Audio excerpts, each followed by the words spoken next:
Bismillahirrahmanirrahim. Alhamdulillahirabbil alamin. Nahmaduhu wa nasta'inuhu wa nastaghfiruh. Wa na'udzu billahi min shururi anfusina wa min sayyiati a'malina. May yahdihillahu fala mudhillalah wa may yudlilhu fala hadiyalah. Asyhadu an la ilaha illallah wa asyhadu anna Muhammadan abduhu wa rasuluh. Allahumma salli ala Muhammad wa ala ali Muhammad kama sallaita ala Ibrahim wa ala ali Ibrahim wa barik ala Muhammad wa ala ali Muhammad kama barakta ala Ibrahim wa ala ali Ibrahim fil alamin innaka Hamidum Majid. Rabbi shrah li sadri wa yassir li amri wahlul 'uqdatam min lisani yafqahu qawli, amma ba'd. Alhamdulillah, kita bersyukur kepada Allah kerana dapat lagi bersama untuk kita meneruskan kelas pengajian kita berkenaan dengan tafsir bagi surah Al-Jumu'ah, surah juzuk yang ke-28, surah yang Al-Jumu'ah. Kita mula daripada belakang, kita ambil juzuk 30 habiskan, kemudian 29 habiskan, dan ini kita dah sampai pada surah Al-Jumu'ah dan juzuk 28 dan kita ambil ringkasan tafsir Ibn Katsir yang diringkaskan oleh Syekh Ahmad Syakir. Ada ringkasan yang lain macam Aisar Tafasir Syekh As-Sabuni yang lain, tapi yang ini kita dapati yang paling ringkas dan paling mudah. Baik. Dan hari itu kita sampai pada ayat yang ke-10.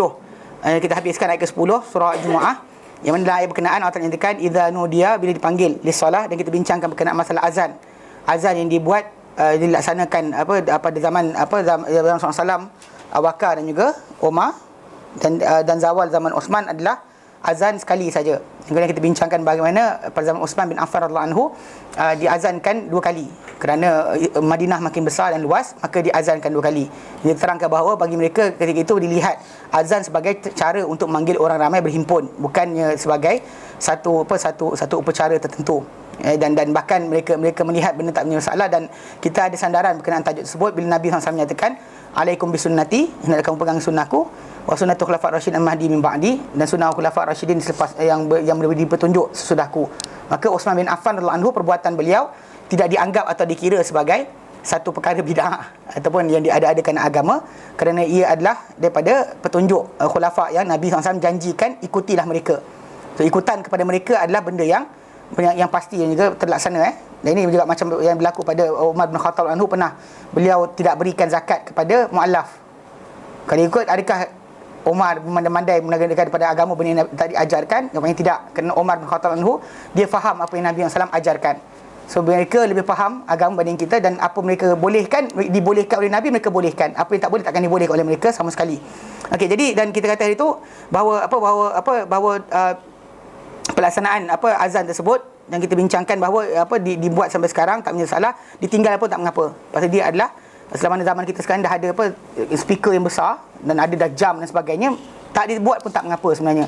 Cuma timbul tajuk mestikah tidak, jawapannya tidak. Dilaksanakan tak kita kata benda sebagai satu benda kesalahan, kerana benda tu ada iktidak dengan khulafa' ar-rasyidun yang Nabi SAW lantik. Yang Rasulullah sebut mereka ni mendapat hidayah daripada Allah Subhanahu Wa Taala. Tu bezakan sikit berkenaan masalah ni. Jadi kadang ada orang salah faham, dia kata kalau para sahabat boleh buat, kita pun boleh buat benda Nabi tak ajar. Jawapan yang salah.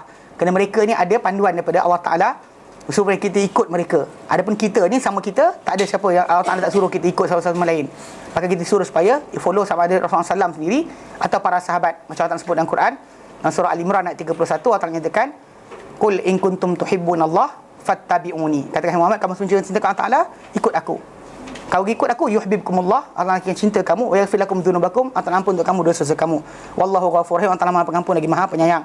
Dan dalam ayat surah At-Taubah pula ayat ke-100, Allah Ta'ala nyatakan wasabiqunal awwalun, dan orang yang mula yang awal masuk Islam, minal muhajirin wal ansar, kan muhajirin kal ansar, walladzina tabauhum bi ihsan, dan sesiapa ikut mereka dengan baik. Orang-orang ni mana sahabat yang awal, dia kata muhajirin ansar, dan siapa ikut mereka dengan baik, radhiyallahu anhum, Allah Ta'ala redha terhadap mereka, wa radu'an, dan mereka redha terhadap Allah Ta'ala, wa addalahum jannatin tajri tahtaha al-anhar, dan Allah Ta'ala akan sediakan untuk mereka syurga yang mengalir bawahnya sungai-sungai, khalidina fiha abada, mereka kekal dalamnya selama-lamanya. Ulaika dzalikal fawzul azim, itulah kejayaan paling besar. So di situ ada poin berkenaan ikutan. So kalau dikata kepada para sahabat, kita angkat tangan. Orang lain di sahabat Nabi, siapa sekalipun tidak ada di situ sebarang alasan untuk kita follow orang tersebut dalam masalah keagamaan. Baik. Dan kita terangkan itu bahawa bila Allah nyatakan fa idza qudiyatus shalah, bila dihabiskan dia selesai solat, fantashiru, mana bertebaranlah kamu, dan itu bagi menghalalkan apa yang disekat sebelumnya. Allah Ta'ala kata bila dipanggil untuk solat, tinggalkanlah segala jual beli, kerana pergilah kamu kepada pengasihan Allah Subhanahu Wa Taala. Ketika lepas daripada selesai solat, maka bertebaranlah. Jadi kita terbincangkan hari itu, dan kita kata menjadi sebab supaya orang tersebut lepas daripada solat tadi keluarlah bertebaran dan laksanakanlah balik urusan keduniawi yang kita ada. Baik, sambung hari ini untuk ayat terakhir. Ayat ke-11 A'udzu billahi minasyaitonir rajim. Wa idza ra'au tijaratan aw lahwan faddu ilaiha wa tarakuka qa'ima.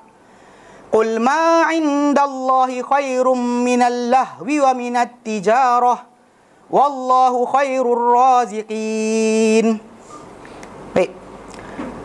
Berkata muallif rahimahullah, yu'atibu tabaraka wa ta'ala, mengherdik atau menegur Allah tabaraka wa ta'ala ala ma kana waqa'a min al-insiraf, ke atas apa yang berlaku dari perbuatan lari keluar anil khutbati, daripada khutbah, yaumal jumu'ati, pada hari Jumaat, ila tijarati allati qadimatil madinati yauma idzin, yang daripada perniagaan yang datang ke Madinah pada hari berkenaan, pada kebetulan pada hari tersebut. Ialah kita kena faham perbuatan para sahabat ini Allah Ta'ala herdik dan Allah Ta'ala tegur, tetapi dia asalnya kepada asal, macam asalnya solat. Dalam solat boleh bercakap, kemudian datang arahan kata jangan bercakap, baru tak cakap. Macam asalnya dulu arak diminum, bila dia dah diharamkan baru tak minum. Pasal ini panggil tasyri'. Dalam Islam ada peringkat pensyariatan.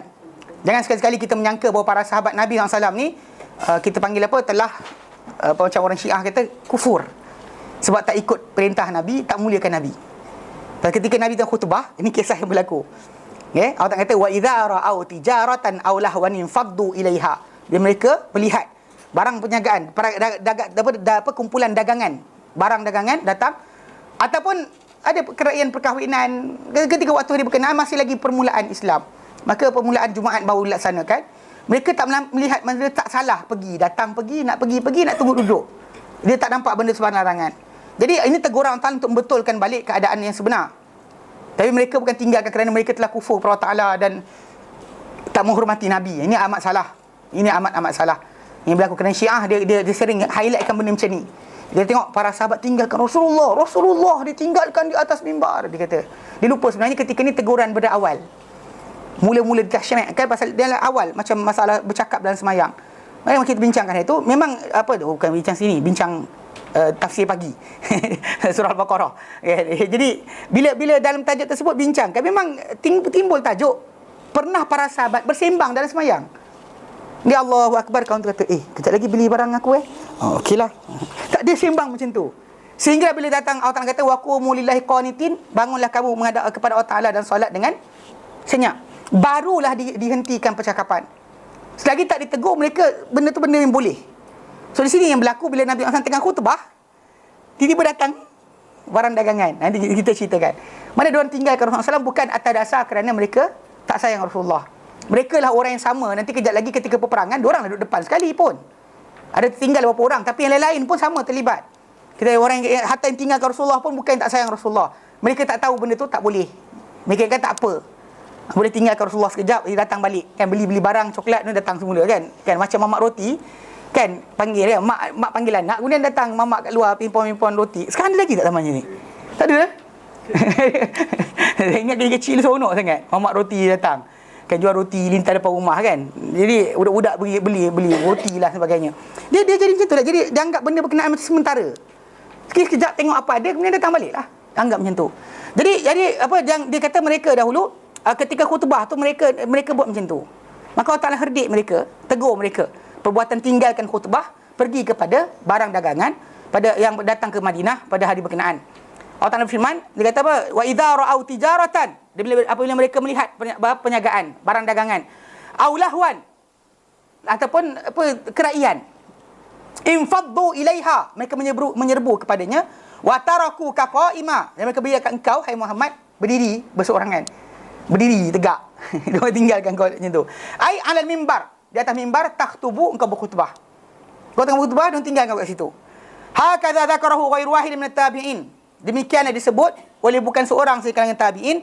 Minhum, di antara mereka ni adalah Abul Aliyah. Wal Hasan Al-Basri, Zaid bin Aslam dan Qatadah. Yang nak murid daripada Ibnu Abbas dan murid kepada Ibnu Mas'ud. Okey.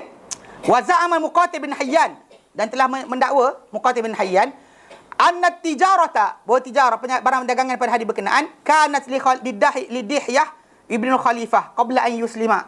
Mana dia milik barang dagangan datang ketika hari berkenaan milik Dihyah bin Khalifah sebelum dia masuk Islam. Wa kana ma'aha tabl, dan dia bersama-sama dengan barang dagangan dia sampai tadi ada gendang. Barang dagangan datang tu gedung-gedang. Macam itulah macam mamak roti kan, tekan pimpuan-pimpuan kan. Dia ada nak panggil orang ramai, dia gendang. Fansarafu ilaiha, maka mereka semua dia mendengar khutbah Rasulullah, mereka toleh kepada pergi kepada barang dagangan tadi. Wa taraku Rasulullah, mereka membiarkan Rasulullah SAW qa'iman 'alal mimbari, berdiri di atas mimbar, illal qalil minhum, kecuali sedikit je yang tinggal kat situ. Okey, illa qalil minhum, kecuali sedikit di kalangan mereka. Wa qad sahha bidzalikal khabar, dengan telah sah dengan demikian khabar, itu hadis datang dari Rasulullah SAW, kisah yang benar macam tu.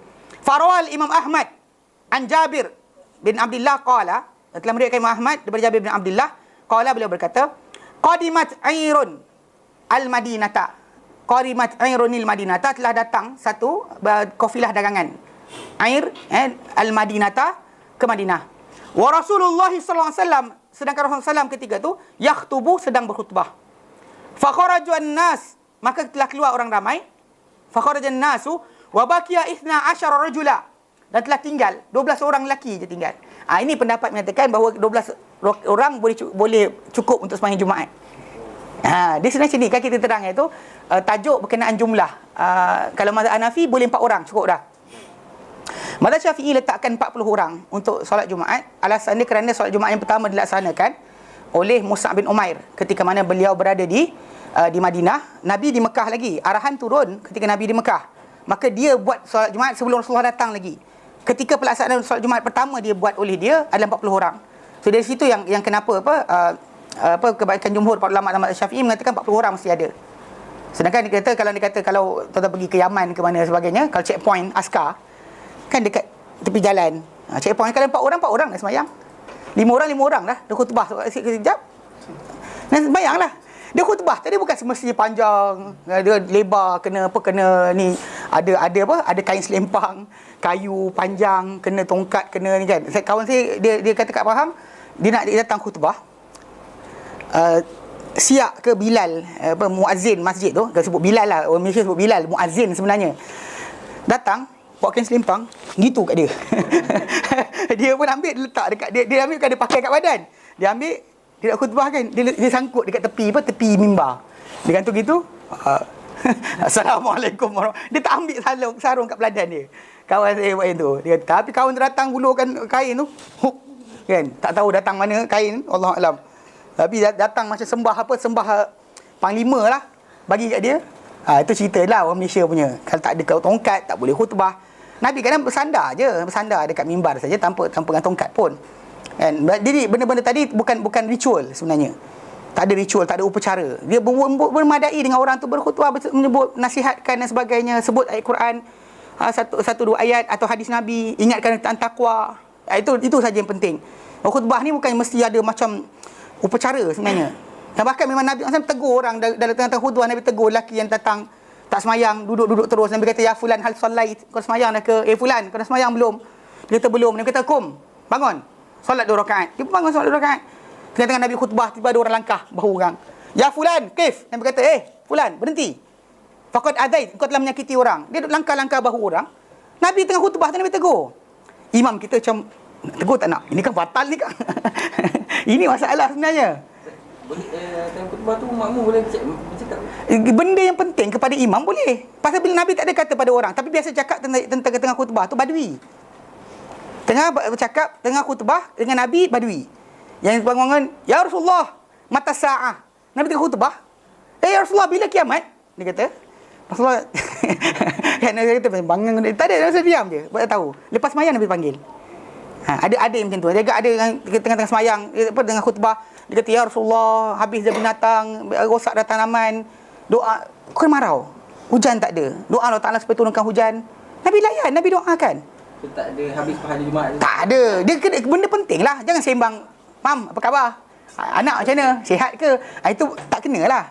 Kan, maksud dia soalan macam tu, macam saya sebut itu kan, kalau anda kata apa daluan kereta disekat oleh kerana ada kereta yang cakap lah dengan imam. Semua takut. Macam apa yang kita macam mana ni? Nak cakap pun tak mau. Handphone dia main. Handphone tadi dia bawa main Candy Crush. Tapi dia nak cakap dengan imam masalah kereta sekat, jalan raya dia tak berani cakap. Cakap je lah. Tak hilang pahala Jumaat. Benda yang penting kan cakap lah. Takkan nak kata tiba-tiba kata masa kereta tu sekat. Kota Damansara menjadi sekali. Orang tu dia parking, dah double parking, dia parking triple parking. Okay, ketika tu boleh lepas lagi. Tiba-tiba datang lori, trailer bawa genting atap rumah.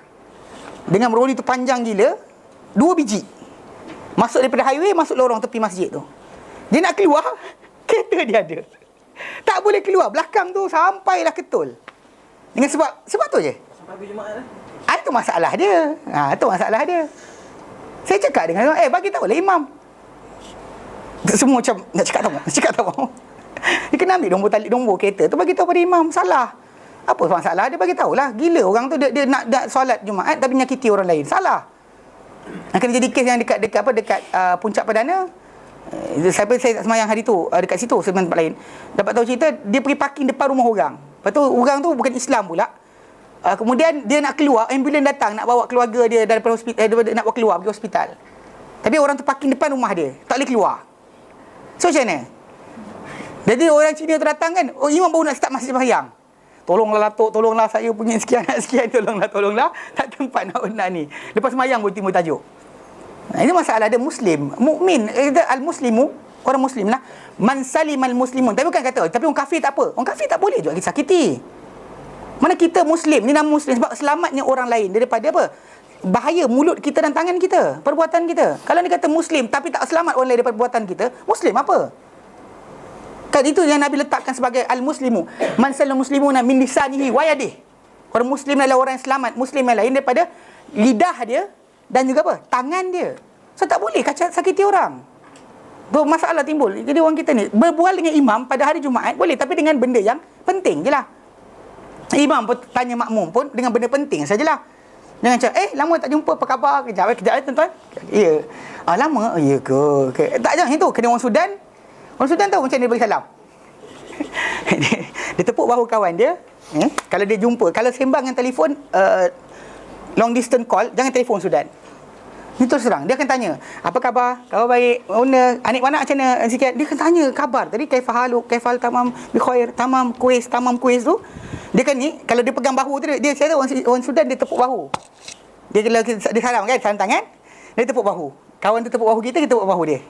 Macam mana? Apa khabar? Kau baik ke? Tradisi dia macam tu, tepuk bahu. Tepuk bahu, dia tepuk bahu kita tepuk bahu dia. Kalau lelaki perempuan sama juga lah. Apa khabar? Kau baik. Kalau perempuan tu tinggi masalah. Kan? Jadi dia akan tepuk bahu. Kan? Jadi dia tepuk bahu ni. Jadi benda tu saya kena 5 minit. Bagi salam, ucap tanya khabar 5 minit. Tapi benda tu dengan random lah. Macam mana anak-anak? Baik, alhamdulillah. Kau macam mana? Sekian, baik, alhamdulillah. Dia kan macam tu. Tamam kuis bi khair, tamam kuis bi khair. Dia akan tepuk berkali-kali sampailah okey dah settle, baru tanya khabar. Baru betul-betul apa nak. Tepuk tu tadi sembang tak ada masuk lagi intro pengenalan. Jangan, kalau orang Yaman ada juga kabilah Arab yang jenis itu kan orang kita kan salam kan. Dia ada orang Arab dia salam. Dia cium tangan kita. Dia cium tangan dia. Macam tu. Kita cium tangan dia cium tangan kita. Ada itu yang itulah. Yang peluk bahu tu biasalah kan. Lagi hidung pun ada. Kalau kabilah Maghrib kan, gitu-gitu. Ada orang kata dia nak cium, itu kabilah dia ke tidak? Wallahualam. Tapi cerita dia tradisi. Jadi jangan sembanglah dengan makmum macam dengan cara macam tu. Nak sembang betul lepas khutbah. Tapi kalau benda penting, tak apa. Bercakaplah.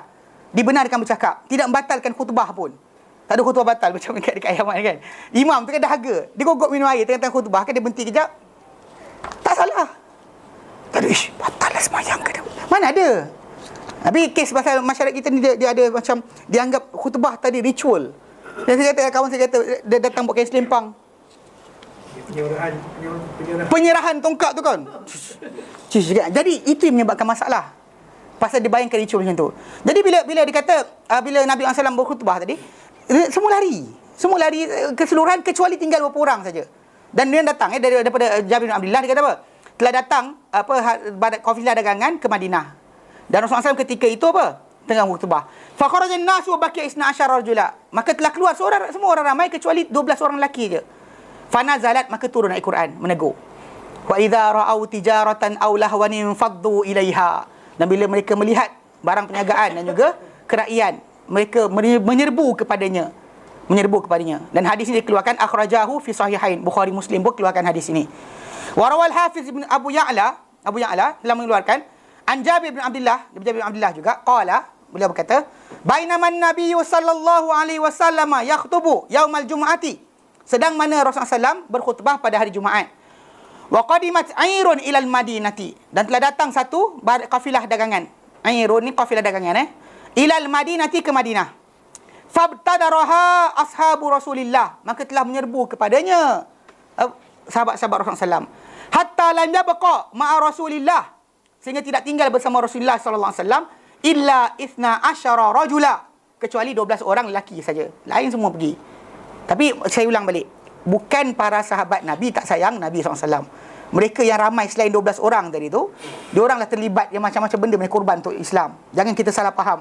Macam orang Syiah kata, tengok diorang tak sayang Rasulullah. Saya ulang balik, dalam Islam ada peringkat, tahu, stages. Sebelum daripada awal Islam dahulu kan, orang datang solat boleh bersembang. Datang ayat Quran wa qumul lillahi qanitin, baru mereka diam. Macam ni juga masalah awal. Mungkin tak ditegur awalnya, maka dibenarkan. Tapi bila semua macam tu sekali, maka Allah Ta'ala pun tegur. Macam tu, dia pemeringkatan. Bukan maksud dia para sahabat Nabi tak sayang Nabi SAW. Mereka biasalah, mereka anggap benda ni tak apa, boleh tinggalkan. Nabi tak paksa, tak larang. Start saja larangan ini datang, diorang tak keluar langsung. Sebelum ditegur, dia ada timbul tajuk, dia anggap benda ni tak ada masalah, tak mengapa. Faham betul-betulkan balik. Jangan salah faham. Nanti kan baca ayat ni, tengok sahabat Nabi tak sayang Nabi, 12 orang je tinggal, tak sayang Rasulullah ke? Tak, dia sayang Rasulullah. Cuma dia anggap benda tak salah. Benda tak salah tu dia orang buatlah. Itu kena faham betul. Okey. Dia kata apa? Faqala Rasulullah sallam, maka bersabda Rasulullah sallam, wallazi nafsi biyadihi, demi Tuhan yang nyawaku di tangannya, lau tataba'tum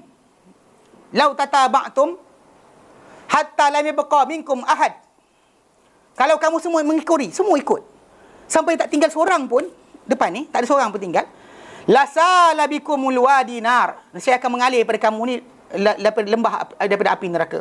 Lembah api akan lintas pada kamu. Kalau semua pergi tinggalkan, tak ada seorang tinggal. Ini kita kata yang ni pasal Nabi kata pada para sahabat. So jadi tinggal 12 orang tadi tetap dilaksanakan. Cuma yang kita kata teguran datang, para sahabat tukar attitude mereka.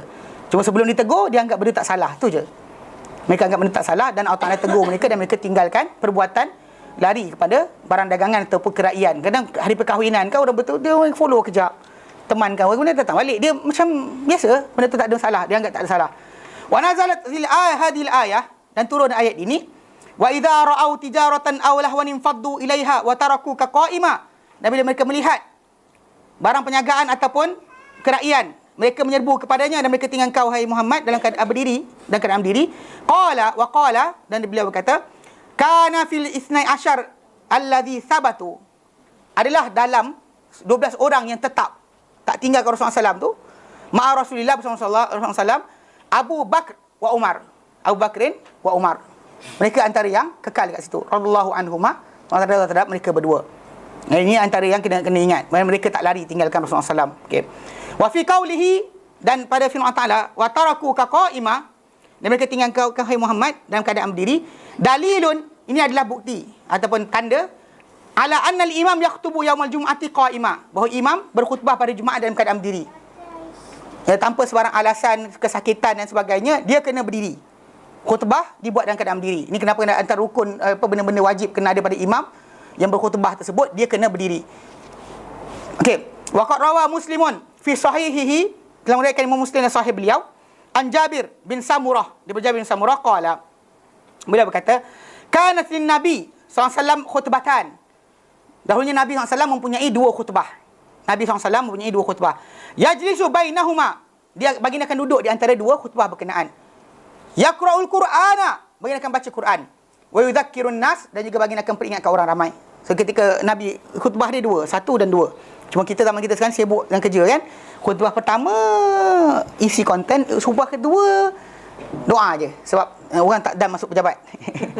Ya, betul lah. Kerana Jumaat bukan hari cuti. Dan benda tersebut tidak salah untuk benda tersebut dipendekkan. Bahkan yang terbaik di antara khutbah tadi adalah yang pendek. Maqalla wa dalla, maqalla wa kafa. Apa yang sedikit tapi mencukupi, apa sikit tapi memberikan petunjuk, lebih baik daripada banyak tapi melalaikan. Banyak sangat, too much. Macam saya mengajar, kadang orang kata itulah banyak sangat benda nak sumbat kat orang, orang semua tak dapat. Pegang-pegang ni tertinggal yang lain. Pasal cakap laju sangat. Okey, jadi ini salah saya lah. Tapi anyway, tajuk dia khutbah tadi, apa yang sikit tapi memberikan faedah, lebih baik daripada banyak tapi sia-sia. Jadi memang khutbah tadi zaman Rasulullah SAW dahulu lebih banyak dengan bacaan pendek. Bacaan solat itu yang panjang. Bacaan solat itu yang akan panjang. Macam mana baca surah Jumaah sendiri, satu rakaat. Maksud dia panjang. Tak seperti yang zaman kita sekarang ni, baca pendek tapi khutbah panjang. Mungkin ada peringatan pasal orang tak faham Quran kan. Kalau tidak, dalam Quran itu dah memadai sebagai peringatan. Quran dah cukup dah untuk ingatkan manusia tentang kebaikan dan juga menjauhi keburukan. Tapi oleh kerana manusia ni mungkin tak faham Quran, terpaksa diterjemahkan dan disampaikan dalam bentuk kata-kata yang lain. Kalau tidak, sebenarnya bagi siapa-siapa yang tidak Quran jadi hidayah ataupun peringatan baginya, para tabi'in kata dia tak ada peringatan baginya. Whoever tak boleh mendapat pengajaran daripada Al-Quran, maka tak guna untuk dia benda lain. Tak kira kata-kata siapa sekalipun. Tapi oleh kerana kefahaman Al-Quran tadi, zaman kita dah hilang. Kita belajar juga kan harfiah Quran, tapi huwa humahum je. Tak sampai peringkat yang lain. Jadi memang pastilah kita tak faham Quran. Maka dengan sebab itu, mungkin khutbah tadi memberikan kesan dari masalah pengajaran. Macam kita buat kelas macam ni kan, untuk peringatan balik pada apa yang berkenaan tafsir Al-Quran. Jika tidak, Al-Quran itu dah madai untuk peringatan. Okay? Baik, jadi dan dalam duduk di antara dua khutbah tadi, duduk saja. Dan ada ketika itu memang di Malaysia pun sebenarnya dia bagi tahu pada orang ramai supaya fastaghfiruh innahu huwal ghafurur rahim, minta ampunlah kepada dia, sesungguhnya dia itu Allah Taala Maha Pengampun Maha Penyayang. Tapi lepas tu tiba-tiba dia punya siap bunyi Allahumma, sebenarnya tak sepatut diam je. Dia di wilayah persekutuan dah buat macam tu lama dah. Saya tengok di wilayah dah tinggalkan.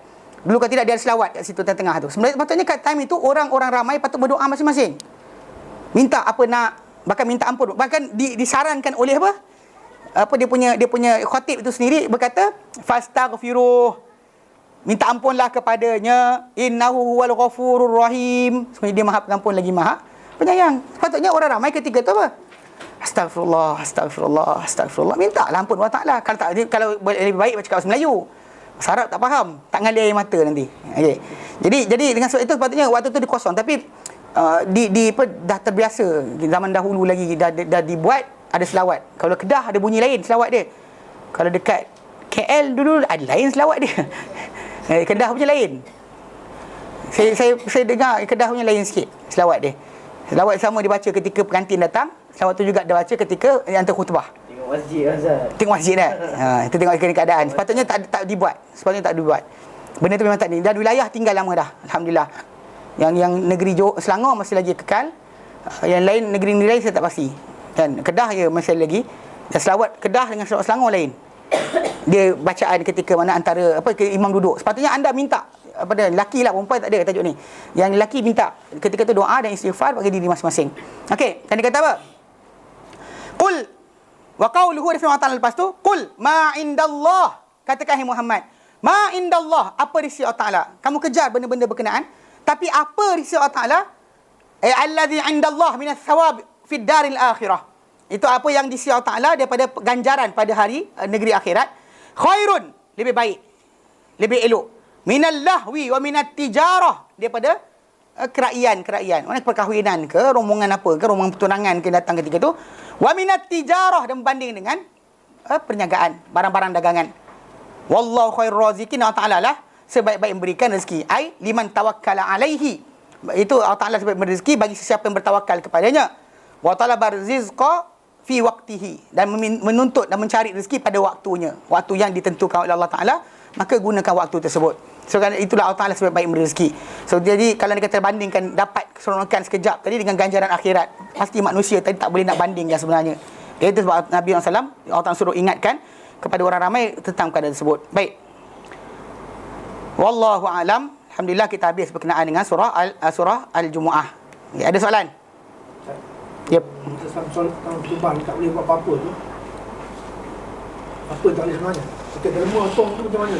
Tong derma tu salah sebenarnya. Depan sampai. Tak, ni saya dengar tong derma tu ni jadi cerita dia. Saya dengar tong derma tu punya kisah saranan daripada orang tertentu. Dia kata tak apalah seorang tu rosak pahala, janji Jumaat apa duit Jumaat tu dapat dikutip. Korban seorang. Kan seorang kan yang korang kutip. Dia asal tu letak ni sebelum budak-budak orang tua. Kutip kan buat tabung. Dia sebenarnya benda tu sikit macam apa? Paksa dalam rela. Tahu? Kalau kita pegang kan tengok muka orang tu. Orang tu macam nak keluar tak nak. Salah sebenarnya kan. Kalau bagi salam, Betul tak boleh? tak boleh jawab. Pasal benda dia cakap. Kalau salam ni kan tanya, apa khabar? Khabar baik. Dah makan belum? Dah start masalah lah. Buat dulu. Yalah, nanti kejap lagi kan. Cuba tunggu lepas imam khutbah. Ni kan dah habis khutbah. Assalamualaikum. Tak boleh. Kita tak boleh buat apa-apa dalam masa khutbah. Ya, dengar. Attention. Sedikit saja seorang buat. Seorang je salam. Seorang ni salam. Seorang tu sikit.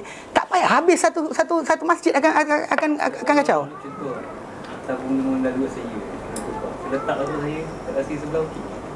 Tak, benda lintas tu alihkanlah. Kan duduk depan kau, nanti kau orang sebelah tengok. Kita mula start. Jangan start kat attention pada orang bagi kita. Itu je. Kalau tak, itu sebab salah. Kalau tak nak duduk soft depan. Tak nak soft depan. Soft depan sekali budak lintas.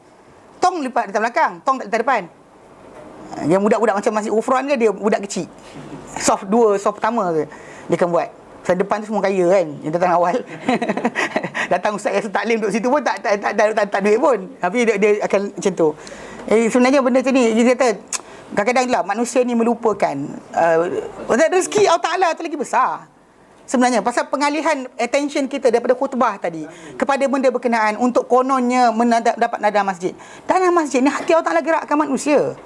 Kadang kata kita lintaskan tong tu, tak ada Allah Ta'ala tak gerakkan hati manusia untuk bagi. Tak ada bagi Tak ada bagi. Nak tengok Ramadan. Ketika Ramadan, saya tengok fluctuate tau. Dia jumlah dia, tengok bulan biasa, tengok bulan Ramadan. Memang lain. Pasal masa hati ketika hari Ramadan tu kan, korin kita kena ikat. Semua orang macam-macam. Duit tak kisah kan bulan Ramadan. Jadi macam tu, katakan Allah Ta'ala nak gerakkan hati manusia untuk berikan pada masjid tadi bantuan. Dia akan datang. Janganlah sekali-kali buat benda pelik-pelik macam tu. Itu kita kat Yayasan Taklim tak buat lagi tabung berjalan. Aku buat tabung berjalan baru tahu kan. Tak buat lagi lah. Tapi kita letak tabung kat sana. Nak letak. Tapi secara asalnya kalau buat macam tu, dia sikit macam paksa sebenarnya. Mengganggu kan, start sembang. Kalau orang sembang kita buat syarat kan tak? Macam ni ke tak boleh? Tak boleh. Start kita buat syarat lepas tu orang Communication. lepas tu orang tu kat kita lepas tu dia tu. Kita pun macam lepas sembahyang luar. Salah lah. Tak boleh lah. Itu sebab kenapa Nabi kata bila imam berkhutbah kan, yang imam apabila imam berkhutbah itu hadis sahih. Kan jangan berkata diam sekalipun pada kawan dia. Sebab apa? Start dia cakap, kawan tu akan reply. Kawan tu reply, dia reply balik. Tiba-tiba kan bertumbuk kat situ. Tak apa pasal dia. Kalau buat Kau ingat Ali Halim sangat ke? Kau tegur-tegur aku. Dah cakap kan. Diamlah khutbah ni. Apa? Kau ingat kau seorang je nak pahala. Aku nak pahala juga. Nak reply apa? Gaduh lah lepas tu. Itu sebab kenapa ini pun jangan, ini pun jangan. Kan? kalau orang extend tangan juga. Tak apalah, orang extend salam je lah. Jangan lepas tu macam janganlah lama-lama. Kan salam dah sudah lah, kuning habis lah. Cuma benda tadi kan pasal ada adat Jumaat tadi orang tak tahu. Banyak orang tak tahu tentang adat Jumaat. Itu saja. Lain tak ada masalah. Ada yang berzikir pula. Ada berzikir, ada baca Quran pun ada. Mana boleh. Yang baru ni budak main handphone. Seriously, saya nak je ketuk kepala dia. Tapi macam ni lah, kan start kita buat macam tu kan, dia melawan pula masalah. Tapi budak tu bukan budak muda, bukan budak kecil, budak muda. Umur bayi-bayi macam apa kita ni. Dia tu nyinyit ni main handphone. Aku macam kan saya masuk soft kan, saya pandang dia. Kata budak ni selamba je kan, dah hati saya lah. Kata ini kan, kalau anak Azhar aku kepijak dah kan. Tapi masalah bukan anak Azhar sendiri. Itu masalah dia tak kerti. Saya tengok benda tu macam kan, dia macam dia tak tahu pasal attention. Dan masalah lain juga masalah khutbah lah. Khutbah yang kadang macam khotib dan 25 tahun kan, umur tua baca, wahai manusia sekalian, dengarlah kepada firman Allah Ta'ala. Memanglah macam kan, pagilah khotib yang ganas sikit kan, yang cakap suara apa nyaring. Bagi khotib yang suara macam tu masalah. Ada satu tempat sembahyang. Khotib tu, saya datang tinggal sebelum pergi ke Yaman, saya balik pun dia juga. Tak pernah tukar-tukar khotib tu. Tukarlah, udahlah tu, kan. Dia betul pahala banyak, tapi janganlah pahala sampai macam tu sekali kan. Orang tidur straight gitu goyang kepala orang. Kan dia apa hari Jumaat hilang kepala tau. Ada dia orang tangkap gambar hilang kepala. Pasal orang tunduk sangat, tengok dari belakang tak ada kepala. Pada hari Jumaat banyak orang hilang kepala. Dekat dalam soft-soft kan. Dalam soft-soft Jumaat tu hilang kepala. Pasal benda tadi. Dan kedua berkenaan dengan benda-benda tertentu. Janganlah cerita makanlah buah tempatan. Makanlah buah tempatan. Itu bukan tajuk dia. Main benda kena dengan benda terbaru. Kan kalau agenda benda tersebut dah GST ke, janganlah kan. Itu provokasi kepada orang ramai. Ambil benda tajuk yang berkenaan dengan masalah akhlak yang masih makin hilang, penjagaan ibu bapa yang anak tak sedar, yang kita kata macam adab orang muda pada orang dewasa, orang tua kan. Macam mana adab orang muda dengan orang tua, manakah sayang orang tua pada orang muda. Benda-benda yang semasa. Benda-benda yang semasa diperlukan masyarakat kita. Masalah takwa, masalah menjaga daripada dosa-dosa dan sebagainya. Itu benda-benda yang tak boleh kita kata nak kena tegur juga. Sekarang orang kadang pergi sembahyang Jumaat, kejap lagi masuk wayang. Dia tak rasa benda pun. Macam tadi Jumaat. Lepas tu you tunggu air dekat dalam kereta ya. Tapi lepas sembahyang Jumaat air datang. Kita pergi tengok wayang. Cerita apa hari putar kan. Ya, dia semua macam tu. Jadi kepala dia semua macam tak apa. Ya dosa-dosa tapi nanti kita flash balik. Tak boleh. Salah. Kadang macam ni, kadang takut nak tegur pasal kalau takut kata apa sampaikan ada saya dengar apa separuh pensyarah universiti terpaksa gunakan taktik baru. Kata cinta tak salah. Boleh bercinta tapi dengan batasannya. Cinta bendanya kalau yang halal cuma suami isteri je. Mana ada cinta macam sebelum kahwin cinta yang suci. Saya nak tahu mazhab mana, tak tahulah. Dia jadi macam idea tau. Dia kata tak apa. Apa cinta antar inti mana? Ada Zul cerita saya dulu. Ada satu buku. Mana cerita-cerita apa orang yang ikut apa daurah-daurah Islam tapi ada makwa dan sebagainya. Yang benda berkenaan salah. Nak kahwin. Adapun ada bentuk-bentuk yang lain tu tak salah. Tak boleh. Tajuk cinta. Mana tajuk cinta? Kau ngarut je. Kan? Ni masalah dia.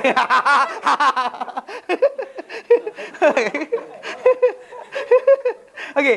Jadi konsep dia sekarang ni benda yang semasa macam masa kepada hiburan, masa kepada televisyen dan sebagainya, masa kepada kan macam zaman sekarang kan orang kita lupa dia budak-budak kecil kita bagi handphone kan dari kecil baby tu bagi benda tu menyebabkan budak tu hilang motor skill. Bahkan sebahagian budak tadi tu dia tak boleh bercakap. 4 tahun start masuk 4 tahun tak boleh bercakap lagi. Masuk sekolah tadika, mak bapak nak hantar sekolah tak tahu nak hantar macam mana. Saya tak boleh bercakap. Pasal dia punya idea dia, dia bagi. Betul-betul dia diam kan. Lepas tu budak tu nangis je, Jadi budak tak tahu, tak ada nak express dia punya kehendak. Nak kata nak makan ke, dia tak boleh cakap makan. Dia faham tak? Dia budak takkan belajar untuk express dia kehendak dia. Macam anda belajar bahasa, tahu tak anda belajar bahasa? Belajar bahasa, antara benda paling cepat adalah kawan dengan orang yang anda tak boleh cakap dengan dia kecuali bahasa tersebut je. Saya kena dekat Sudan, sembak kawan dengan budak Cameroon. Budak Cameroon tak kerti cakap English. Saya tak kerti cakap bahasa Perancis. Jadi kawan, bayang kawan macam ni. Kau tunggu aku sini. Dia cakap bahasa Arab, dia cakap dengan saya. Tapi dia dah senior. Tahun 1 dah ketika tu. Saya baru kuliah bahasa. Budak-budak yang kat situ kata, Li, tengok tu. Adik ipang kau datang, adik angkat kau datang. Dia orang ejek saya. 3 bulan saya tak kawan dengan Melayu. Kawan dengan budak tu je pergi ke hulu kilir. Tapi lah bila berkawannya tu kita mesti kita nak express marah kita. Kita nak pergi kanan, dia nak pergi kiri. Kita tunggu dia lambat. Dia buat tak kisah. Kita datang lewat, dia marah. Okey, nak cakap apa? So otak kita akan create bahasa tau. Dia akan secara tak langsung dia calculate apa kena cakap. Mula keluar. Tapi start kita ada benda lain, kita dah kita akan bercakap. Faham tak? Takkan kita bercakap. Kita ada bahasa Inggeris dengan dia, memang kita akan bercakap. So kenapa cara terbaik belajar bahasa, kawan dengan orang yang dia tak boleh cakap kecuali bahasa yang anda nak belajar je. Anda start cakap bahasa lain je, habis. Dia akan extend, prolong lambat. Kalau kita nak cepat. So budak-budak macam tu. Dia start bahasa dia bahasa iPad ataupun bahasa tablet kan.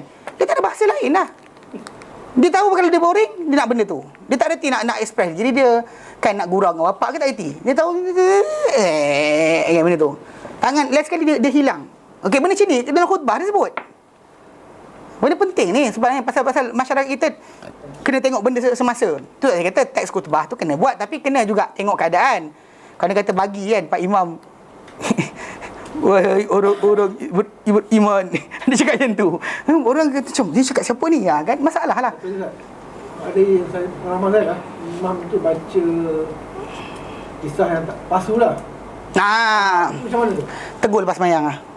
Janganlah tegur ke depan tu. Nak kena dah lah orang kata Wahabi. Lepas tu kemudian orang kata pula kurang ajar. Masalah dia 2 kali ganda bang. Jangan Ozal. Jangan Ozal. Dia elakkan diri anda masuk dalam fitnah. Benda tu memang tak salah kita menegur, tapi kena tengok kita tegur bila. Setiap keadaan ada kata-kata dia. Di mana patut kita cakap, ada tempat dia. Kan? Benda tu betul salah, tapi bukan situ tempat dia. Nah ini kita kata, kecuali benda tu depan-depan dia tak ubah kan. Dia menari Yahanana, tegurlah time tu juga. Macam berlaku pada zaman Bani Umayyah dahulu, imam tu khutbah. Dia nak khutbah sebelum khalifah ni. Bukan orang awam, khalifah. Nak khutbah hari raya sebelum daripada solat hari raya. Jadi seorang lelaki tegur, solat khutbah. Solat sebelum khutbah. Dia kata dah tinggalkan dah. Tak buat dah macam tu.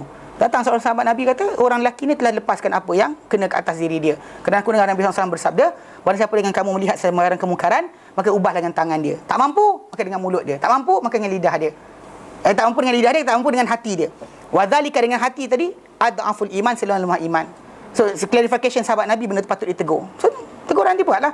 Tapi kan kata contoh macam imam tu baca khutbah kan, dia baca khutbah hadis, contoh macam tak sahih atau kurang sahih, tapi dia ceritakan benda berkenaan dalam konteks ada ayat-ayat lain yang sahih. Terang menerangkan ayat yang sahih, ayat Quran ke atau hadis yang sahih, dia datangkan hadis-hadis yang tak berapa kuat. Ataupun hadis tadi tak apa sekian. Cuma menggalakkan orang berpuasa, kemudian disebut hadis dhaif. Menggalakkan berpuasa Ramadan. Tak payah dia baca hadis dhaif, dia pun hadis sahih dah ada.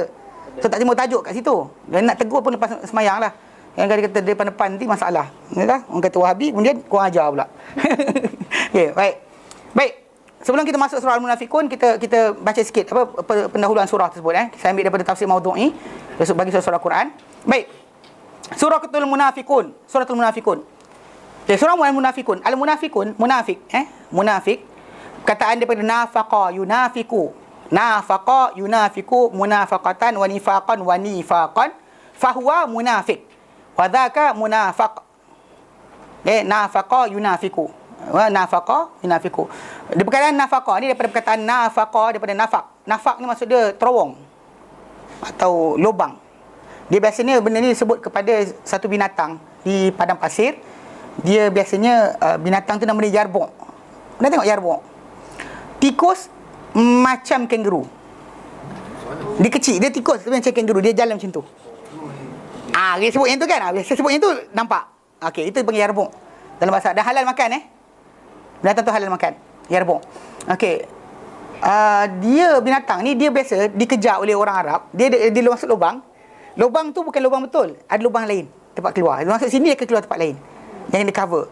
So jadi dibayangkan lubang dia tadi tu bagi nafak. Dan bahkan kalau dia kata orang-orang pergi Saudi Arabia sekarang ni, kalau masuk terowong bagi nafak. Bukan benda tu, dia lah lubang sini tembus sana. So jadi nafak ni terowong yang punya dua ending, dua lubang, dia panggil nafak. Kalau lubang satu punya hujrun, ni lubang. Tapi kan anda kata dua lubang sini keluar sana, dia panggil nafak. Dan dia kaitkan dengan binatang tadi yang dia punya cara masuk sini lain tempat lain. Dan disamakan orang-orang yang munafik sebagai orang yang punyai dua keadaan. Keadaan ketika jumpa orang sekian, dia dua lubang. So dua wajah. Wajah jumpa orang beriman macam ni, wajah jumpa kawan-kawan dia macam ni. Dia dua wajah. Maksudnya dia dua lubang lah. Kalau orang sini tekan dia lari sini, orang sini tekan dia lari sini. Dibayangkan macam tu perkataan nafak tadi. Jadi dan dikenakan orang yang berperangai macam tu sebagai munafik. Okay, dalam Quran Karim surah-surah Madaniyah pasal nifak ini hanya muncul setelah Rasulullah SAW berpindah ke Madinah. Ketika berada di Mekah dahulu tak wujud. Kerana ketika itu kekuatan Islam tidak ada, maka orang-orang yang kafir tadi zahirkan kekufuran dia, yang muslim mukmin zahirkan keimanan dia, simpan sorok keimanan dia. Tapi bila pindah ke Madinah dan Islam mula mempunyai kedudukan, di situ timbul orang-orang yang tak nak masuk Islam tapi pengecut. Dia bacol untuk menunjukkan dia punya perangai. Jadi dia mengaku Muslim. Sorokkan kekufuran, zahirkan keimanan. Daripada zahirnya dia memang adalah orang yang kafir. Di sisi Allah Ta'ala mereka ni bukan orang beriman. Allah Ta'ala nyatakan surah Al-Baqarah, Allah Ta'ala nyatakan wa minan nasi man yaqulu amanna billah wa bil yaumil akhir wa ma hum bimumin. Ada di kalangan manusia ni yang berkata kami beriman dengan Allah dan hari akhirat. Dan mereka kata kami beriman dengan Allah dan hari akhirat. Wa ma hum bimumin, tapi mereka tak beriman pun. Mereka tidak pun beriman. Ini sifat mereka. Dan bila kita kata sebut di Madinah saja muncul, maka surah Madaniyah dan Quran Karim ada 114 surah kan. Surah Makkiyah berapa banyak? Tak tahu. Madaniyah tahu? Ada 30 surah. Surah Madaniyah ada 30. Okay, surah Madaniyah dan Quran tu ada 30. Lain semua Makkiyah. Okey. Daripada surah Madaniyah 30 tadi, 17 surah ada kisah munafik. Baikkan besar tak besarnya diorang ni kan punya masalah. Dalam 17 surah daripada surah Madaniyah, ada dalam 30 surah Madaniyah, surah Quran 114. 30 turun di Madinah. Menturun lepas daripada Nabi berpindah ke Madinah. Okay. Dalam 30 surah tadi, 17 ada cerita tentang orang munafik. Sebut perangai mereka ke, herdik mereka ke, zahirkan keburukan mereka ke dan sebagainya. Maksudnya half surah Madaniyah tu datang berkenaan dengan tajuk diorang. Yang bahkan surah Madaniyah tadi walaupun kita sebut jumlah dia 30, tapi dia banyak. Macam Al-Baqarah sendiri ada surah Madaniyah. Dia panjang, mengambil hampir 3 juzuk. Lebih kan? Hampir maksudnya kedudukan surah Baqarah tadi menjadi besar sebab kedudukan dia surah tu panjang. Ali Imran surah Madaniyah juga. Mana surah Madaniyah ni walaupun jumlah dia 30, kita sebut tadi kan, dia tidaklah bermaksud dia pendek. Bahkan dia antara panjang kerana dalam dia ada hukum hakam berkenaan agama. Adapun surah-surah Makkiyah dahulu lebih berkait berkenaan dengan tajuk iman, membina akidah, membina kepercayaan untuk orang beriman. Okey, jadi dalam konteks ini surah Madaniyah ni 30 tadi, 17 ada kisah mereka. Banyak tak banyaknya, 17 tadi kisah munafik tu mesti ada dalam tu. Disebut, diherdik, ditekankan. Okey. Pendahuluan berkenaan surah Madaniyah, surah Munafikun ni. Menyingkap untuk kepada kita surah yang mulia ini berkenaan dengan musuh yang mempunyai sifat tipu daya yang kuat, yang mereka ini menyusup ke tengah barisan umat Islam, menzahirkan keislaman dan menyembunyikan kekufuran di dalam diri mereka, dan dalam diri mereka ni menggelegak sifat kedengkian tentang kepada orang beriman. Tetapi kebacolan ataupun sifat pengecut telah menyekat di antara orang tersebut daripada menzahirkan kekufuran yang dia ada. Dan juga dan membawa dia kepada sifat pengecut tadi, membawa kepada dia menipu dan juga memperdaya, menyembunyikan kedudukan. Okey. Dan juga membolehkan untuk dia dan juga memburukkan dan juga mengada-adakan benda-benda menyembunyikan keadaan yang sebenar. Bagi membuat tipu daya kepada agama kebenaran, menipu kepada orang-orang ahli kebenaran yang juga dan juga yang mereka ni orang terpilih dan juga orang yang bersih. Ini orang munafik pada mana-mana masyarakat adalah seperti penyakit kanser, seperti saratan yang bergerak dalam jasad. Dan mereka akan menyebarkan racun mereka pada zaman ketika mana umat Islam dalam keadaan terkena tekanan ataupun ujian. Dan mereka akan gigit tengkuk dalamkan pada umat Islam ni cengkaman pada waktu-waktu bala dan kesempitan dan juga bencana. Maka mereka ini pada ketika mana umat Islam dalam keadaan gembira ataupun lapang, mereka jadi beban. Dia tak bekerja tapi dia buat beban. Dan pada keadaan kesempitan, mereka menjadi seperti lubang yang masuk ke dalam tulang. Baik ke tulang tu berlubang, dia masuk dalam tulang. Okey, mereka mendakwa beriman, mereka memperelokkan kata-kata dan bahkan membantu mereka untuk perkara ini, kesedapan kepasihan dalam lidah mereka dan rupa mereka yang cantik, bagus dan sebagainya, dan juga kehebatan mereka dalam membuat-buat, berpura-pura cukup dahsyat. So, dia munafik. Itu sebab kenapa dalam Islam ni benda ni yang sering kita timbul jarang dibincangkan. Dalam barisan umat Islam ni sebenarnya ada kumpulan ni. Banyak. Ya, munafik bukannya orang-orang dia zahirkan Islam. Dia tak kata dia kafir pun. Dan kita pula dalam Islam tak boleh tuduh orang tu munafik tanpa bukti. Itu sebab kenapa banyak para ulama dahulu lepas dia berzaman Quran turun pada zaman Rasulullah SAW dan para sahabat, diorang gelar orang yang buat perangai macam munafik, perangai orang kafir tapi mengaku Islam, dia panggil zindik. Istilah yang digunakan adalah zindik untuk membolehkan. Nak sebut kafir tak boleh. Kita nak kata orang tu kafir, selagi tak mengaku kafir, tak boleh kafirkan dia. Nak kata munafik pun tak boleh juga, sebab Quran tak jedahkan apa dalam hati dia. So last sekali para ulama terpaksa keluarkan satu istilah. Istilah baru apa? Zindik. Orang yang buat perkara yang kufur tapi tak mengaku kufur, dia zindik panggil. Macam orang-orang macam yang dia kata apa, dia wahdatul wujud. Kan dia wahdatul wujud, semuanya Allah, Allah, Allah, Allah, ini Allah, itu Allah sebagainya kan. Quran tak ajar macam tu, Nabi tak macam tu. Last sekali dia kata aku Allah, dalam ini ada Allah sebagainya. So dia orang tak mengaku dia bukan Islam. Tapi nak kata dia kata-kata dia keluarkan tadi memang kata-kata kufur. Masalah jadi last sekali dia orang keluarkan apa? Ini adalah zindik. Itu adalah zindik. Gelaran dia beri pada orang yang perangai macam tu. Dan mereka sering memberikan alasan kelemahan. Keluar daripada setiap keadaan dengan sebarang alasan. Mana banyak alasan dia akan berikan. Saya sekianlah, saya sekianlah. Dan mereka ni, di tengah umat Islam ni, untuk mereka ni ada golongan pendengar, tukang kutip cerita. Orang Islam kata apa, sebarkan balik, ya? Dan juga suka dengar. Dan dan golongan tersebut telah pun tertipu dengan kilauan kata-kata mereka. Dan mereka percaya dengan kononnya keimanan, sumpah-sumpah mereka yang kuat. Okey. Akan tapi dalam masa yang sama, orang-orang ini kepada kita, kepada umat Islam, mereka telah tumpukan panah mereka yang beracun. Dan kepada umat Islam juga mereka hadapkan segala tetakan-tetakan yang pemutus nak membunuh umat Islam. Dan juga segala tikaman-tikaman yang nak ditikam ke belakang umat ini. Tapi namun begitu, macam dikatakan oleh seorang penyair, qad yahsudut tughyanu ba'dha thimarihi. Sebenarnya telah pun menuai orang-orang yang melampau sebahagian daripada hasil-hasil agama ni. Walakinna uqbaz zalimina damar. Tapi pengakhiran bagi orang yang buat kezaliman adalah kemusnahan. Dia akan musnah sendiri. Dalam kisah ini, dalam perang Badar, mereka dahulu pernah mengejek umat orang beriman dengan mengatakan gharra haula'i dinuhum. Diorang ni tertipu dengan agama mereka sendiri. Ni sering kita kata kadang bila ada orang cakap berkenaan masalah jihad. Yang kita kata jihad dalam Islam jadi adalah benda benar, tak pernah berhenti sampai kiamat. Cuma macam kita sering terangkan, dalam Islam kita ada syarat. Jihad tadi perlu terlaksana berjalan dengan adanya kerajaan. Bukan di atas kehendak orang tersendiri. Orang awam kata kita nak berjihad, tak boleh. Kena ada kerajaan. Sebab banyak konteks yang kita kata pasal dalam Islam tak pernah berlaku jihad tanpa arahan kerajaan. Mana pemerintah tak suruh, tak jadi jihad. Macam para sahabat dahulu semangat lebih kuat daripada orang lain. Umar sering nak tarik pedang dia, ulur je kepada siapa dia akan tarik pedang dia. Tapi dia minta izin Rasulullah dulu. Boleh tak? Baru Rasulullah izinkan baru dia. Tapi tak pernah Rasulullah benarkan dia. Selagi Rasulullah tak benarkan, para sahabat tak buat.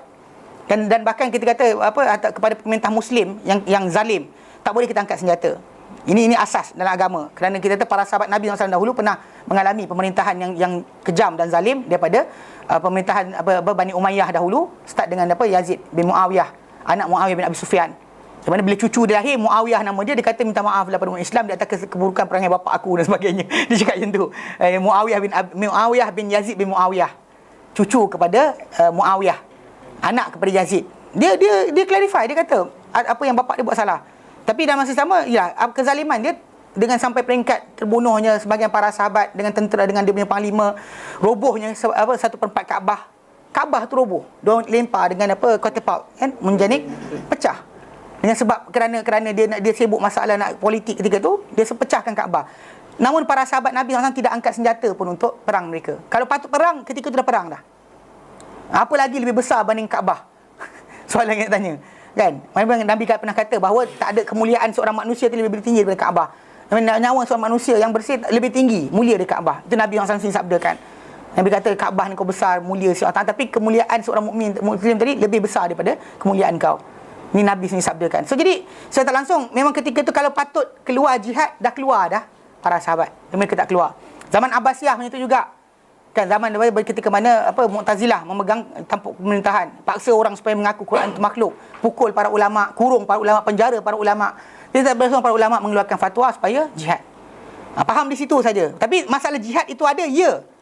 Tak boleh kita kata contoh macam bila berlaku di Chechnya atau di Palestin, kita kata diorang ni tertipu dengan agama. Patutnya kita bukan macam tu. Tak. Islam ada memberikan ruang di situ. Pasal harta anda anda ada kehormatan. Tak timbul dalam agama ni anda kena biar lempang sebelah kanan, lempang sebelah kiri lagi. Tak. Islam tak pernah ajar macam tu. So kehormatan agama itu ada. Tak timbul bahawa kita menafikan benda yang berkaitan tajuk memang ada dalam agama. Jadi golongan munafik dahulu dia bila tengok orang beriman keluar ketika perang Badar, kata diorang tu tertipu dengan agama mereka. Padahal dia mengaku Islam. Maka Allah Ta'ala dan maka telah menghampakan mereka kemenangan yang nyata yang Allah Ta'ala beri pada tentera Badar. Mereka sebenarnya ikut Rasulullah ketika keluar. Diorang patah balik. Itu tinggal 300 lebih tu, lepas diorang lari. Okey. Jadi dan Allah Ta'ala telah hampakan cita-cita mereka, dan Allah Ta'ala dustakan sangkaan-sangkaan mereka. Dan impian mereka pun Allah Ta'ala musnahkan. Maka kata-kata mereka tu hilang. Dia kata tertipu. Tak, bila menang, maka sebalik kata-kata mereka tadi terpaksa telan balik lah. Allah Ta'ala nyatakan surah Al-Anfal yang 49. Allah Ta'ala nyatakan, idh yaqulul munafiqun. Ketika mereka berkata, orang-orang yang munafik, walladina fi qulubihim marad. Orang dalam hati mereka ada penyakit. Warraha ula'i dinuhum. Telah memperdaya mereka ini agama mereka sendiri. Wa may yatawakkal 'ala Allah. Dan barang siapa bertawakal ke atas Allah Ta'ala, kepada Allah Ta'ala, fa innallaha azizun hakim. Maka sebenarnya Allah Ta'ala maha perkasa lagi maha bijaksana. Maka menang. Dan hilanglah apa benda mereka dakwa. Wa fi ghazwati Uhud, dan perang Uhud telah pulang. Dan ketua mereka iaitu Abdullah bin Ubay bin Salul dengan sepertiga tentera. Dia keluar dengan sepertiga tentera. Dan perang Uhud tu Rasulullah keluar, 1/3 tentera tu balik ikut dia. Dan dia balik dalam keadaan marah dengan hujah bahawa Nabi tidak balik kepada kata-kata dia, tak ikut kata-kata dia. Dan dia timbulkan fitnah. Dan dia berkata, dia dan sahabat dia, kalaulah kita tahu bahawa hari ini ada peperangan, kami ikut. Tapi tak ada perang, kami balik lah. Diorang buat macam tu pada Rasulullah SAW. Okay? Tapi kami tak dapati kamu akan berperang pada hari ini. Maka mereka balik. Allah Ta'ala sebut dalam Quran dan surah Al-Imran ayat 166, 167. Allah Ta'ala nyatakan, wa ma asabakum yaumal taqal jama'an fa bi idznillah. Dan apa-apa menimpa kamu pada hari bertempurnya dua tentera berkenaan, maka dia adalah dengan izin Allah Ta'ala. Mana apa yang berlaku itu adalah dengan izin Allah Ta'ala. Waliya'lamal mu'minin, dan supaya dia mengetahui siapakah orang-orang yang beriman. Waliya'lamal ladzina nafaqu, dan supaya Allah Ta'ala tahu siapakah orang-orang munafik. Waqila lahum, dan dikata pada mereka, ta'alau qatilu fi sabilillah aw idfa'u. Mana mari berperang jalan Ta'ala atau pergi bergerak. Diorang kata, qalu, mereka berkata, lau na'lamu qitalan lattaba'nakum. Kalau kami tahu korang akan berperang, kami ikut. Tapi tak ada perang tu kan balik. Tiba-tiba perang, mana kami tahu? Dia gunakan alasan macam tu. Hum lil kufri yawma idzin aqrab minhum lil iman. Mereka kepada kekufuran pada hari berkenaan lebih hampir berbanding mereka kepada keimanan. Yaquluna bi afwahihim, mereka kata dengan mulut-mulut mereka, ma laysa fi qulubihim, apa yang bukan dalam hati mereka. Wallahu a'lamu bima yaktumun, dan Allah Ta'ala lebih mengetahui apa yang mereka sembunyikan. Al-Imran ayat 166, 167. Dan pada ketika berhimpunnya tentera Ahzab, puluhan ribu datang nak serang Madinah, di sekeliling Madinah, dan ketika itu telah bersangatan terhimpitnya orang-orang ke atas Islam, telah menjalankan orang munafik ini, mereka punya peranan mereka dalam untuk merendahkan semangat orang-orang beriman. Dan mereka ambil kedudukan pada hari berkenaan untuk meragu-ragukan orang beriman dan juga memecahkan barisan umat Islam. Dan mereka berkata apa? Mereka berkata, telah menjanjikan kita Muhammad janjikan kita penaklukan Parsi, penaklukan Rom. Sedangkan kita ni, ramai ni tak mampu untuk pergi buang air pun takut. Dia kata nak pergi buang air pun takut. Kita nak buka Rom dan Parsi. Macam mana ni dia kata? Dia tak mampu untuk keluar pergi ke ni, untuk apa, kena takutan. Allah Ta'ala nyatakan surah Ahzab ayat 12 sampai 15. Wa idh yaqulul munafiquna walladzina fi qulubihim marad. Dan ingatlah ketika berkatanya orang-orang munafik dan orang dalam hati mereka ada penyakit, ma wa'adanallahu wa rasuluhu illa ghurura. Tidaklah menjanjikan kita dan Allah Ta'ala dan Rasulnya kecuali tipu je. Wa idh qalat ta'ifatu minhum. Dan ingatlah ketika mereka berkata sekumpulan di kalangan mereka, ya ahli Yathriba, wahai penduduk Yathrib, la muqama lakum. Tak ada kemampuan untuk kamu. Kamu tak mampu nak perang. Puluhan ribu tu. Farji'u. Patah balik. Bayangkan 1/3 dia bawa balik tentera ketika berkenaan. Wa yasta'dhin fariqum minhumun nabiyya, dan minta izin sekumpulan di kalangan mereka ini kepada Nabi. Yaqulun, mereka berkata, inna buyutana aurah, rumah kami adalah aurat kami. Ke situlah kehormatan kami. Wa ma hiya bi aurah, tapi bukan aurat pun sebenarnya. In yuriduna illa firara, tiada mereka inginkan kecuali mereka nak lari. Walau dukhilat alaihim min aqtariha, dan jika dimasuki Madinah daripada seluruh pelusuknya. Thumma su'ilul fitnata, kemudian mereka dipinta supaya jadi kufur. Fitnah ni bukan fitnah fitnah ni kufur, suruh kafir. la atauha, pasti mereka datangi kekufuran tadi. Wa ma talabbathu biha illa yasira, mereka takkan bertangguh kecuali sekejap je. Wa laqad kanu ahadullah min qablu, dan mereka telah dahulu berjanji pada Allah Taala sebelum ni, la yuwallunal adbar, mereka takkan patah balik. Wa kana ahdullahi mas'ula, dan ingatlah bahawa janji Allah Taala itu akan ditanya. Maksudnya benda ni telah disangka, orang sangka macam tu, mainkan kepada Rasulullah SAW, mereka menyangka bahawa benda berkenaan akan boleh terlaksana. Jadi ini kita tahu antara contoh-contoh yang diberikan oleh apa dalam mukadimah surah Al-Munafiqun yang tak ada dalam tu saya pasal daripada yang lain supaya dapat gambaran dalam perang Sulh Hudaibiyah, perjanjian Hudaibiyah pun dia cakap, ketika Rasulullah SAW balik perang Bani Mustaliq pun dia cakap, sentiasa mereka akan keluarkan kata-kata untuk burukkan Rasulullah SAW depan orang-orang yang lain. Jadi itu sebab kenapa surah Al-Munafiqun yang kita akan baca akan masuk nanti insya-Allah tafsir dia pada minggu yang akan datang. Kita akan bincangkan nanti tajuk berkenaan tajuk ni, dan surah Madaniyah, dan tajuk dia adalah tajuk yang penting sebab dalam ni Allah Taala singkap kepada kita sebahagian sifat orang-orang munafik. Cuma kalau nak detail kena buka semua 17 surah lah, 17 surah Baqarahnya, dan surah dan lainnya, semua ada tentang kisah tadi. Dan surah An-Nur ada, dan surah Taubah ada datang kisah mengenai mereka ini. Okey, jelas Baik, kita berhenti kat sini. Wallahu alam. Ada hal. Sebenarnya saya sakit mata saya sakit lagi. Kita kan dia bergaya-gaya tak boleh buat kita. Kalau motor tak apa. Okey, baik, kita berhenti kat sini. Wallahu alam. Wa sallallahu ala sayyidina Muhammad wa sallam walhamdulillahirabbil alamin. Subhanaka hamdika wa la ilaha illa anta astaghfiruka wa atubu ilaik. Wassalamualaikum warahmatullahi wabarakatuh.